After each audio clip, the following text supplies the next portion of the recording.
नमस्कार। जीएस के सभी महत्वपूर्ण विषयों के जो सभी महत्वपूर्ण टॉपिक हैं, उनका रिवीजन हम लोग एक साथ देख रहे हैं। ये दूसरा वीडियो है। पहला वीडियो अगर आप लोगों ने नहीं देखा है तो प्लीज़ जाकर उसको देख लीजिए। और इस समय जितने भी वीडियो आ रहे हैं वो सभी बहुत ही महत्वपूर्ण हैं, तो एक भी वीडियो आप लोग मिस मत करिएगा। शुरुआत कर रहे हैं, थोड़ा तेज़ी से चलेंगे चूँकि रिवीजन वीडियो है। प्रमुख यात्रियों को देख लेते हैं। ह्वेनसांग ये एक चीनी यात्री था। इसका उपनाम था यात्रियों का राजकुमार और वर्तमान शाक्य मुनि। इसने सी यूकी नामक एक पुस्तक लिखी जिसमें अपने यात्रा का विवरण लिखा था, और ये हर्षवर्धन के शासनकाल में भारत भ्रमण पर आया था। अगला है मेगस्थनीज। ये यूनान का यात्री था। इसने इंडिका नामक एक पुस्तक लिखी और ये चंद्रगुप्त मौर्य के राज दरबार में भारत आया था। फाह्यान ये भी एक चीनी यात्री था। ये चंद्रगुप्त द्वितीय के दरबार में आया था। इसने भी एक पुस्तक लिखी थी जिसका नाम था फू यो की। निकोल कोंटी इटली का यात्री था। विजयनगर साम्राज्य के शासक देवराय प्रथम के दरबार में ये भारत आया था। डाइमेकस सीरिया का राजदूत था। ये बिंदुसार के राज्य में आया था। डोमिंगो पायस और बारबोसा ये दो यात्री थे, दो विदेशी यात्री थे, और दोनों पुर्तगाल से संबंधित हैं, और ये विजयनगर के शासक कृष्णदेव राय के दरबार में आए थे। विलियम हॉकिंस और टॉमस रो ये जहांगीर के शासनकाल में भारत आए थे। आगे बढ़ते हैं। प्रमुख समाज सेवक और उनके कार्यों को देख लेते हैं। डी.के. कर्वे इन्होंने स्त्री शिक्षा पर विशेष बल दिया, विधवा पुनर्विवाह पर विशेष बल दिया। 1906 में इन्होंने प्रथम महिला विश्वविद्यालय की स्थापना बम्बई में की थी। राजा राम मोहन राय इन्होंने सती प्रथा का उन्मूलन किया। 1828 में इन्होंने ब्रह्म सभा यानी ब्रह्म समाज की स्थापना की, जिसे आगे चलकर ब्रह्म समाज जाना जाता था। महादेव गोविंद रानाडे इन्होंने विधवा पुनर्विवाह पर जोर दिया। विधवा आश्रम संघ की स्थापना इन्होंने की, और प्रार्थना समाज से 1869 ईस्वी में ये जुड़े थे। बी.एम. मालाबारी ये बाल विवाह प्रथा की वैधानिक रूप से इन्होंने समाप्ति की, और 12 वर्ष से कम आयु की कन्या के विवाह पर इन्होंने प्रतिबंध लगाया था। ओके। गोपाल कृष्ण गोखले 1905 में इन्होंने सर्वेंट ऑफ इंडिया सोसाइटी की स्थापना की थी, जिसको भारत सेवक समाज हिंदी में कहा जाता है। डॉक्टर हरविलास शारदा इन्होंने बाल विवाह निषेध कानून यानी शारदा एक्ट पारित किया।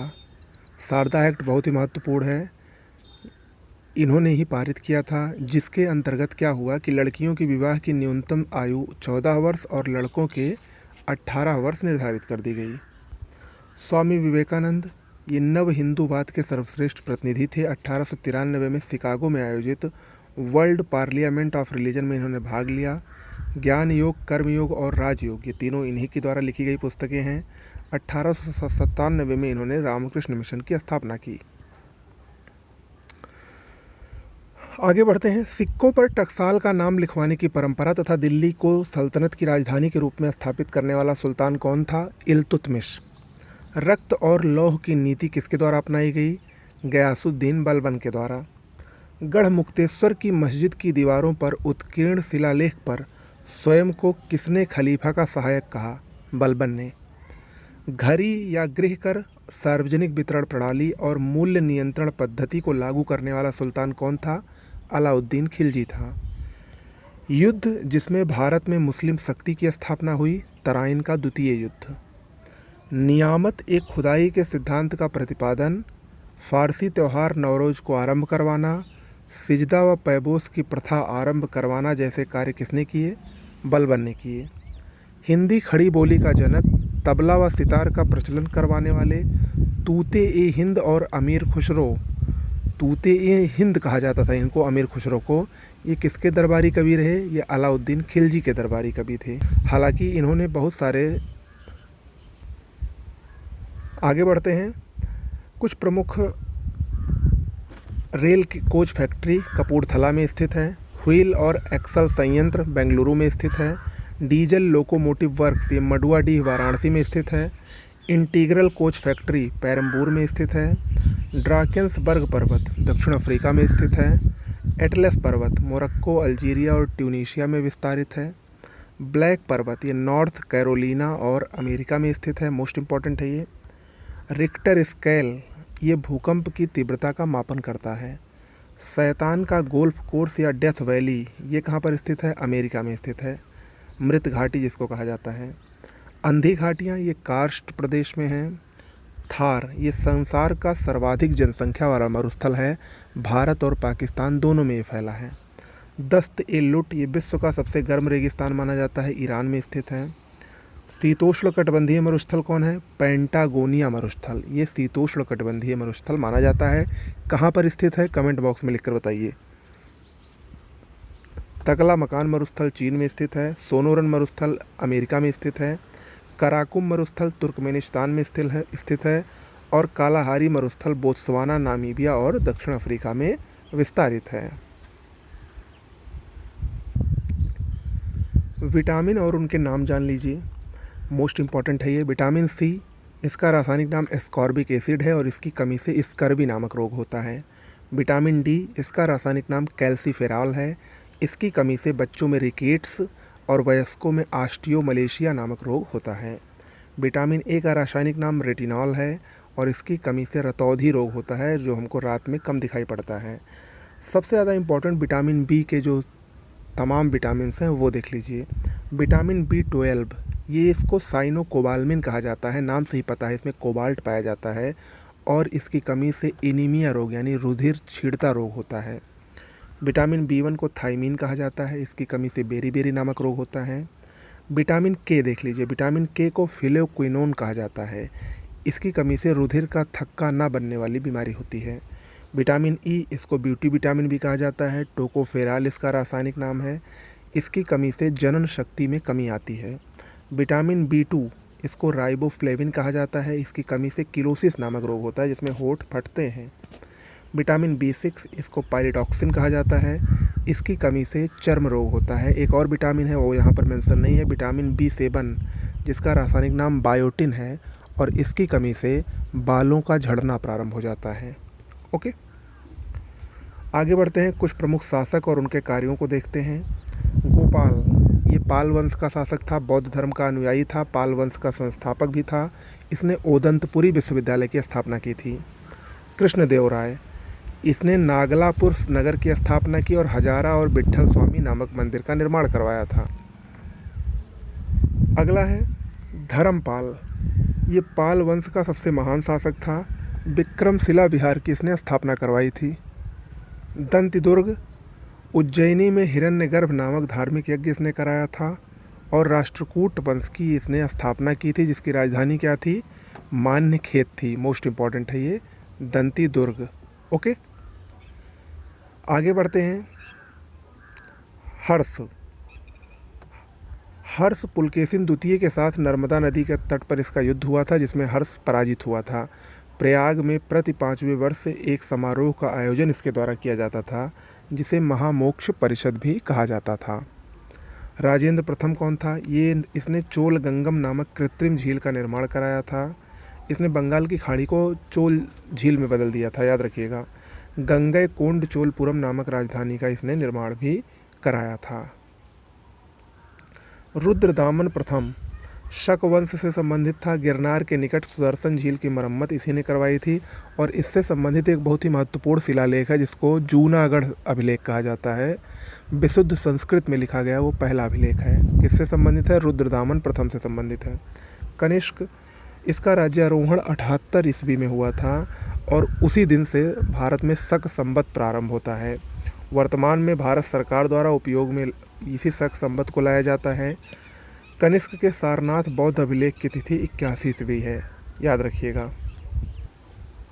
आगे बढ़ते हैं, नदियों के प्राचीन और आधुनिक नाम देख लीजिए। अश्किनी का वर्तमान नाम चिनाब है, चिनाब नदी को पहले अश्किनी के नाम से जानते थे।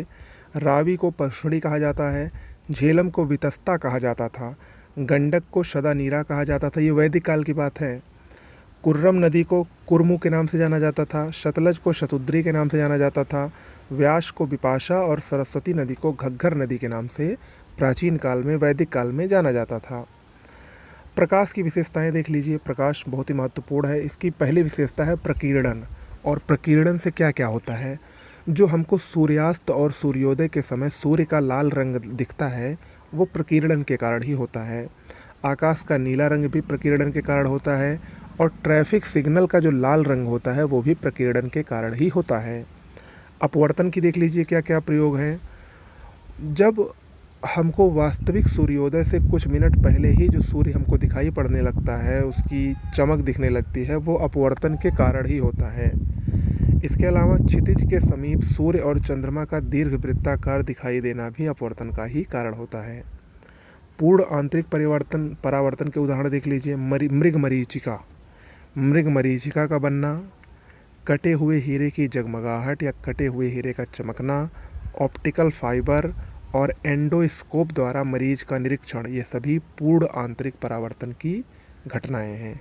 ओके, भौगोलिक उपनाम और उनके स्थान देख लीजिए। झीलों की वाटिका, ये फिनलैंड को कहा जाता है। नील नदी का उपहार मिस्र को कहा जाता है। ब्लू ग्रॉस स्टेट, ये अमेरिका के केंटुकी को कहा जाता है।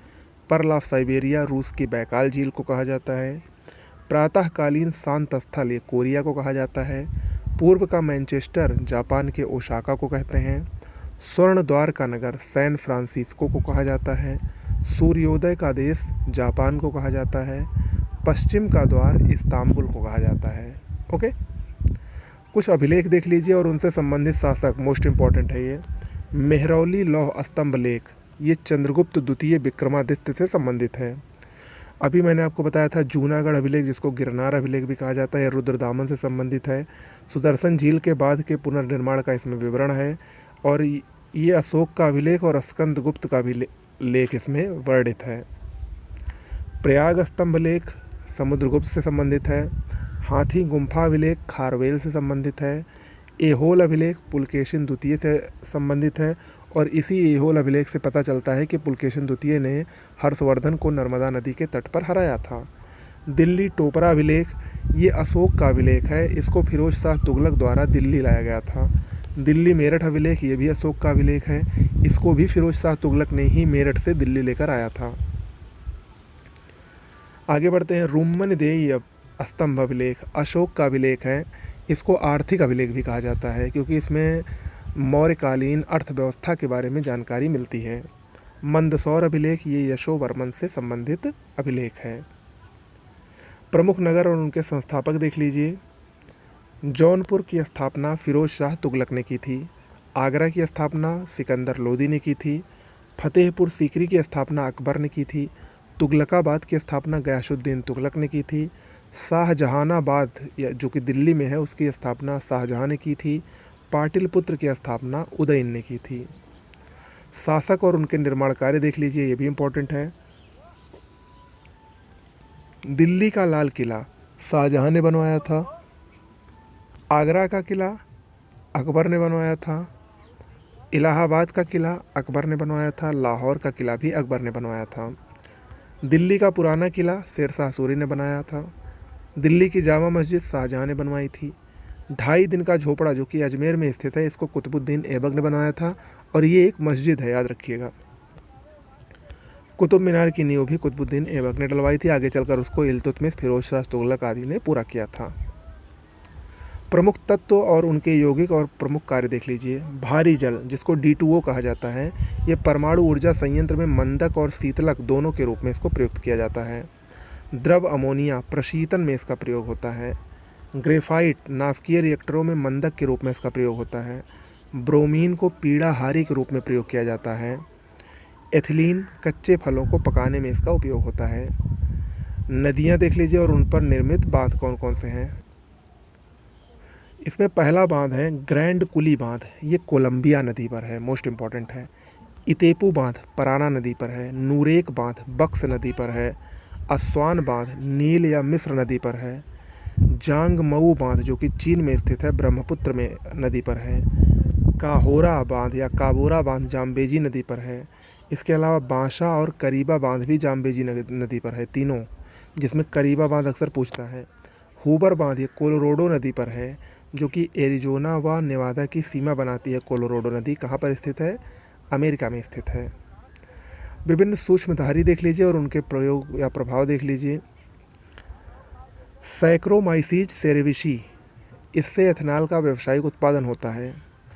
भोजन जो विषाक्त हो जाता है उसका कारण क्या है? क्लास्ट्रीडियम बार्टुलिनम, ये सूक्ष्म जीवधारी है। लैक्टोबैलिसस दही बनाने में प्रयोग होता है। राइजोबियम नाइट्रोजन स्थिरीकरण में प्रयोग होता है। एस्परजिलस सिट्रिक अम्ल बनाने में प्रयोग होता है। ओके, तो ये कुछ प्रमुख जीएस के पॉइंट थे जो कि परीक्षा में आने की संभावना रखते हैं। कैसा लगा वीडियो आपको ज़रूर बताइएगा।